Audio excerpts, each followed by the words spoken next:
several years ago, I had a lot of, I mean, I had some, not necessarily a lot, but I definitely had some success on Instagram. So, but I'm just curious, kind of what has been your experience with Instagram and Instagram versus TikTok, because I pretty much completely walked away from TikTok for a number of reasons. But yeah.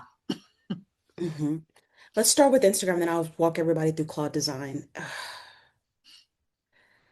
That's a tough one. So I'm like you. I have 15,000 followers on Instagram, and Instagram used to feed me like my entire, I used to make tens of thousands of dollars on Instagram, y'all. Mm-hmm. Like I was like racking up the dough. And it was my main source of income. It was when I owned a branding and web design agency by myself before the new one that I have. And I got all of my clients there. I would post, I would get like hundreds and thousands of likes, comments would be flooding in. And then they literally changed the algorithm probably 2 years before COVID, I think it was, maybe a year before COVID. They changed the algorithm to stop it from timeline view to move it over to whatever other view that it was supposed to be. And my Mm-hmm. account literally never recovered, ever. Like I could not Mm-hmm. get it back the way that it was. It just was not performing well. And I think a lot of people that are OGs on Instagram, we have the same problem. We have tons of Mm-hmm. followers and we're not converting. But if you have a brand new account, they get more views than my account does.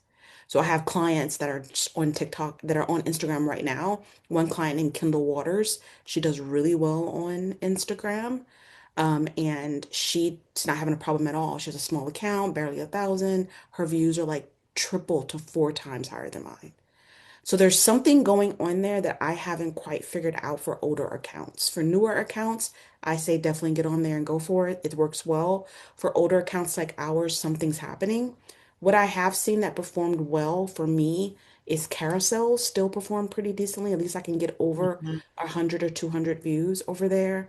And then day in the life, which I don't want to do because it doesn't, for me as a service provider, it's not really equaling into leads at all, but the views are great. People love them. All right. So if I was an influencer or if I had, wanted to do some B2B deals, it would work. But I am struggling just like you. I'm going to be honest about that with having an older account on Instagram. It's just not quite working.